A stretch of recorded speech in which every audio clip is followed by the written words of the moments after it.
just go through it. Let's take 1 or 2 minutes, go through it. In 2017 का paper का question है IIT mains का, एक बार आप पढ़ लें 58 क्वेश्चन को.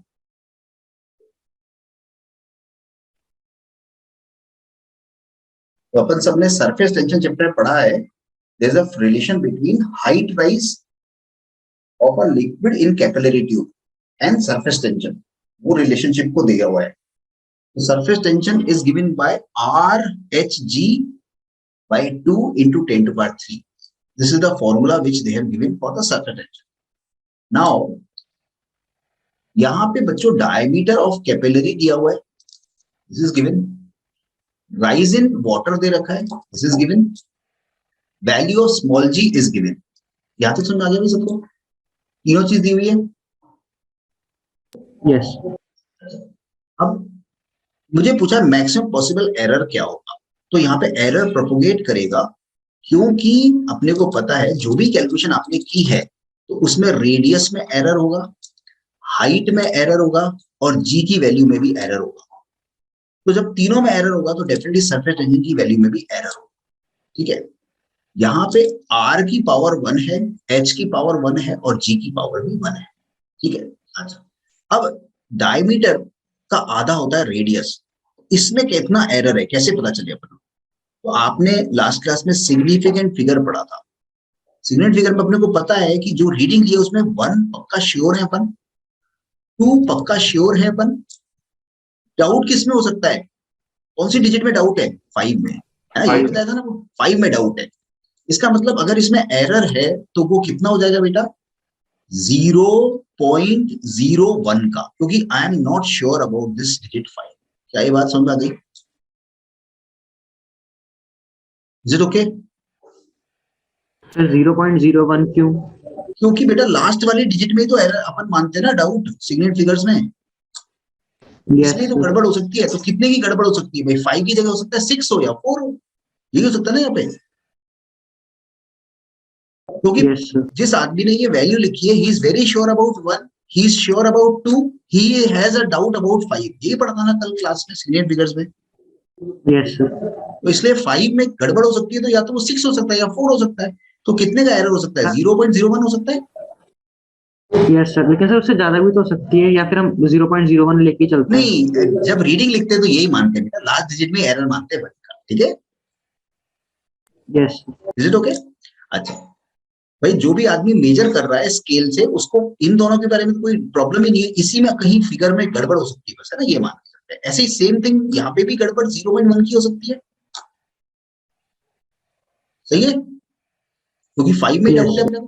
अच्छा, तो अब अपन को टी निकालना है. तो यहाँ r to power 1, h to power 1, g to power 1, और ये तो कांस्टेंट्स है. तो कांस्टेंट में तो कुछ एरर होता ही नहीं है ना. तो let's look at the solution, how the error will propagate.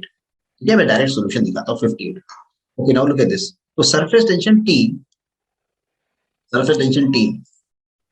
is RHG by 2 into 10 to the power 3. ये कांस्टेंट्स है, इसमें कुछ नहीं एरर होता. क्योंकि मल्टीप्लिकेशन हो रहा है यहाँ पे, तो मुझे मालूम है फ्रैक्शनल एरर विल प्रोपोगेट. कौन सा एरर प्रोपोगेट करता है, फ्रैक्शनल एरर. तो error, fractional error in T will be equals to fractional error in R plus fractional error in H plus fractional error in G. But G में जो last digit है बच्चों, उसे अपन G की वैल्यू को generally constant मानते हैं, है ना. अगर आप G की वैल्यू कांस्टेंट ना माने तो थोड़ा सा वैल्यू ले सकते हैं उसका भी. मतलब लास्ट डिजिट में 9.80 लिखा है ना, तो वहां भी 0.01 का एरर मान सकते हैं, कोई दिक्कत नहीं. ठीक है, वरना G को कांस्टेंट मानते हैं तो यू कैन निग्लेक्ट इट. तो इसलिए एरर जो है मेजर्ड क्वांटिटीज में है, तो रेडियस में एरर हो सकता है, हाइट में एरर हो सकता है. रेडियस में कितने का एरर हो सकता है भाई, मैंने अभी बताया था आपको, 0.01 का एरर हो सकता है. हाइट में कितने का एरर हो सकता है, 0.01 का एरर हो सकता है. एक्चुअल वैल्यू ऑफ रेडियस क्या थी, it was half of diameter. Actual value of height क्या थी, जो क्वेश्चन में दे रखी थी हाइट वो रख दी. ठीक है, और परसेंटेज कैलकुलेट किया है, इसलिए 100 मल्टीप्लाई करना है सॉल्यूशन. तो ये मल्टीप्लाई 100. क्या ये दिख रहा है भाई 100 कैसे मल्टीप्लाई कर रहा है? Yes sir. Yes sir.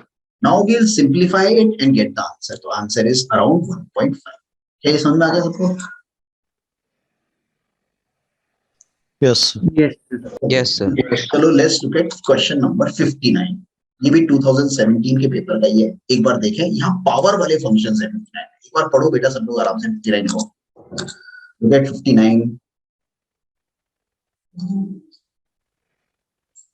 सब लोग 59 क्वेश्चन को पढ़ो।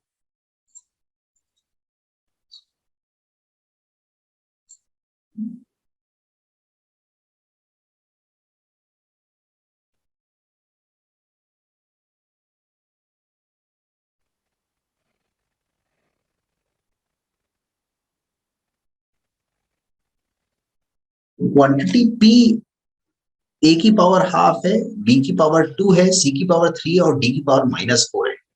तो यहाँ पे पावर्स वाला रूल लग रहा है। तो एरर पर फ्रैक्शनल एरर में पावर मल्टीप्लाई होती है। You have to remember the formula, power multiply होती है। तो we have to find the error in quantity P.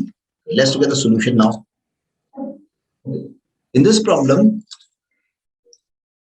power P is equals to A to power half, B to power 2, C to power 2, D to power -1. तो error in P will be half times, क्योंकि A की power होती है half times delta A by A, 2 times delta B by B, 2 times ये power 3 थी क्या यार, यहाँ पे 3 लिखा हुआ है। C की पावर 3 थी क्या बच्चों, यहाँ पे 2 लिखा हुआ है, 3 C की पावर 3 है, ये 3 है, तो इसलिए 3 times delta C by C और D की पावर -4 थी। पर मैंने तुम्हें बताया बेटा एरर हमेशा ऐड ही करना है, तो -4 आ सकता था, पर because we can not subtract errors we always calculate the maximum error, हमेशा ऐड ही करते हैं। तो पावर माइनस होने के बाद भी यहाँ माइनस लगा सकता था, but because we are calculating the maximum error इसलिए हमेशा प्लस ही लेते हैं। क्या ये बात समझ में आ गई क्या सबको भाई? Yes. Okay, let's substitute the value of delta A by A. This was given as 2%, yeah 2. This was given as 1 fractional error. This was given as 3. This was given as 5. Substitute कर दिया सबको and answer calculate. समझ में आ गया 59? Yes. Okay. तो this way we can apply the errors. क्या यहाँ तक समझ में आ रहा है बेटा error propagation का concept? अच्छा, now let's go for the concept of significant figures in addition and subtraction. इसमें देखते हैं एडिशन और सब्ट्रैक्शन में। जब भी अपन डिजिट्स को ऐड करते हैं किसी क्वांटिटीज को, तो डेसिमल के बाद सिग्निफिकेंट फिगर्स इसमें 2 हैं, इसमें 3 हैं, इसमें 3 है, तो अपने आंसर में डेसिमल के बाद केवल 2 ही सिग्निफिकेंट फिगर्स रख सकते हैं। तो जिस नंबर में मिनिमम सिग्निफिकेंट फिगर्स होती है डेसिमल के बाद, अपने आंसर में उतनी ही सिग्निफिकेंट फिगर्स रखी जाती है। क्या ये बात समझ में आ गया? In addition and subtraction the number which contains minimum number of significant figures after decimal will decide answer में कितनी सिग्निफिकेंट फिगर होगी। तो जैसे इसमें 2 थी, इसमें 3 थी, इसमें 3 थी, तो अपने आंसर में अपन को 2 ही रखनी पड़ेगी। तो we have to round off, तो वी हैव टू ड्रॉप 4। अगर 4 को ड्रॉप करोगे तो आगे वाले नंबर को अनचेंज छोड़ेंगे। क्या यहां तक समझ आ गया बेटा? Yes. Yes. एडिशन और सब्ट्रैक्शन का रूल समझ में आ गया? Addition and Yes. सब्ट्रैक्शन का देखो दूसरा वाला देखें अपन 4.8 माइनस 3.965। तो पहले आप नॉर्मल सब्ट्रैक्शन कैरी आउट कर लो, कर लिया अपन ने। अब डेसिमल के बाद इसमें केवल 1 सिग्निफिकेंट फिगर है और इसमें 3 है, तो अपने आंसर में केवल एक ही हो सकती है, तो अपन को ड्रॉप करना पड़ेगा 3 को। Because number to be dropped is less than 5, तो 8 को अनचेंज छोड़ दिया, तो 0.8 को 0.8। समझ में आ गया? Yes. एडिशन सब्ट्रैक्शन का रूल क्लियर हो गया भाई? एडिशन सब्ट्रैक्शन का रूल क्लियर हो गया सबको? Yes. Yes sir. अच्छा, मल्टीप्लिकेशन डिवीजन का देखते हैं। मल्टीप्लिकेशन डिवीजन में बेटा जितने भी नंबर्स अपन मल्टीप्लाई कर रहे हैं या डिवाइड कर रहे हैं, उसमें जिसमें सबसे कम सिग्निफिकेंट फिगर्स हैं, अपने आंसर में उतनी हो सकती है। जैसे इन तीनों नंबर को मल्टीप्लाई करना है 1, 2 एंड 3। इन तीनों नंबर में इसमें 3 सिग्निफिकेंट फिगर है, इसमें 5 है और इसमें 2 है, तो अपने आंसर में केवल 2 ही हो सकती है। क्या ये बात समझ गई? Yes. यस। तो जरा इस सॉल्यूशन को जरा ध्यान से देखो, तो अपना आंसर कैलकुलेट करके आने पे आया 45011.8। इस समय इसमें सिग्निफिकेंट फिगर्स काउंट करें तो 7 है, पर अपन को राउंड ऑफ करना है टू ओनली 2 सिग्निफिकेंट फिगर्स, तो मुझे ड्रॉप करना पड़ेगा यहां तक सबको। तो सबको इनसिग्निफिकेंट बनाना पड़ेगा, तो सबको 0 0 0 कर दिया। इसमें सिग्निफिकेंस कितनी हो गई? केवल 2। क्या ये समझ में आ गया सबको? सर अगर ये वैल्यूज मीटर्स में होती तो? जैसे मान लो, इमेजिन करो कि अपन एक क्यूबॉइड का वॉल्यूम निकालना होता अपन को। ये मान लीजिए लेंथ होती, ये विड्थ होती और ये हाइट होती, ठीक है? तो ये मीटर में है, ये मीटर में है, ये मीटर में है, तो इससे सिग्निफिकेंट 3 है, इसमें 5 है और इसमें 2 है। तो अपने आंसर में अपन को राउंड ऑफ करके केवल आंसर में 2 सिग्निफिकेंट छोड़नी ही पड़ेंगी, क्योंकि आप यहाँ पे 4 5 इंटू 3 मीटर लिखेंगे ही नहीं आंसर में। पता है क्या लिखोगे इस आंसर को? इसको लिखोगे 4.5 इंटू 10 टू पावर 4। समझ में आ गया कैसे लिखोगे फिर? Yes 10 to power 4 metre cube. अब कितनी सेंटीमीटर होंगी? 3 ही होंगी ना आपकी बार, मतलब 2 ही होंगी ना? Yes sir. ऐसे लिखते हैं, ठीक है? तो इन multiplication and division, whichever number has got minimum single figures, your answer will contain that many single figures. समझ आ गया भैया? अगर यस okay, जैसे look at this, we have to carry out this mathematical operation. Say we have to carry out this mathematical operation, ठीक है? तो इसमें कितनी है भाई? इसमें 3 2 4 2, तो अपने आंसर में केवल 2 ही हो सकती है, इससे ज्यादा नहीं हो सकती। तो अपन ने पूरा कैलकुलेशन किया, it's here. Now the answer must contain only 2 single figures, so I have to drop this number. I have to drop this number 5. It is followed by a non-zero digit, तो इसलिए आगे वाले digit को 1 से बढ़ा दिया, तो 0.068. Number of significance is 2. समझ में आ गया भाई? Yes sir. ठीक है, ओके। तो यू शुड रिमेंबर कि मल्टीप्लिकेशन, डिवीजन, एडिशन, सब्ट्रैक्शन में हमेशा सिग्निफिकेंट फिगर्स को अकाउंट करना पड़ता है।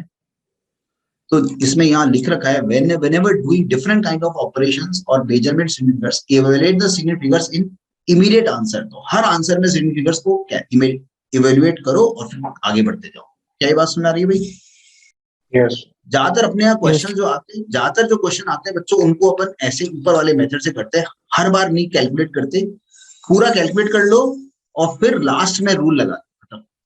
पर अगर बहुत बड़े बड़े कैलकुलेशन इन्वॉल्व होते हैं तो फिर इंटरमीडिएट स्टेप में भी सिग्निफिकेंट फिगर्स को अकाउंटिंग, ठीक है? यस हाँ, चलो question number 48। Look at question number 48। ये सिग्निफिकेंट फिगर का क्वेश्चन है, देखो 2019 के पेपर का है। चलो भाई पहले सब लोग अटेम्प्ट करते हैं। एक स्क्वायर का एरिया दे रखा है और अपन को area of 7 such squares is asked, तो we have to multiply it by 7। Okay, look at the answer. Yes sir, यही है। इसमें कितनी थी भाई? 3। 7 बच्चों एक इंटीजर है, एक फिक्स वैल्यू है, इसमें नंबर ऑफ सिग्निफिकेंट्स इनफाइनाइट बोली जाती है, ठीक है? जो फिक्स नंबर होते हैं ना बेटा, उनमें इनफाइनाइट सिग्निफिकेंट्स बोली जाती है। सही है, बात समझ में आ गया? क्लियर हो गया? तो 7 में इनफाइनाइट है क्योंकि एक फिक्स नंबर है, इंटीग्रल वैल्यू है, इनटू 5.39। तो आंसर जब मल्टीप्लाई किया आया तो 37.03। इसमें 4 आ रही है और अपने आंसर में 3 ही हो सकती है, तो इसलिए इसमें अपन को ड्रॉप करना पड़ेगा 3 को। The number to be dropped is less than 5, तो आगे डिजिट को अनचेंज छोड़ेंगे और लिखेंगे 37.0। सही बात क्लियर हो गई सबको? क्वेश्चन नंबर 62 पढ़े भाई, 62 लिया बेटा सबने? अच्छा, तो लेंथ की जो मेजरमेंट है 20 सेंटीमीटर, उसमें कितने का एरर कर सकते हैं अपन? 1 mm का। और जो 90 सेकेंड का जो टाइम पीरियड है उसमें कितने का एरर कर सकते हैं अपन? 1 सेकेंड का। क्या ये बात समझ में आ गई भाई? Is it okay? Yes. Okay, so we can simplify the expression in terms of g equals to 4 pi square L by d square. तो यहाँ पे 4 pi square तो कांस्टेंट है, तो let's apply the error proportion formula. Fractional error in g into 100, that is percentage error in g is percentage error in L plus 2 times percentage error in time period. सही है भाई यहाँ तक? Yes. In 90 seconds you have done an error of 1, and in 20 centimeters you have error of 0.1 centimeter. Can you calculate the percentage error now? समझ आ गया answer? Yes. Yes sir.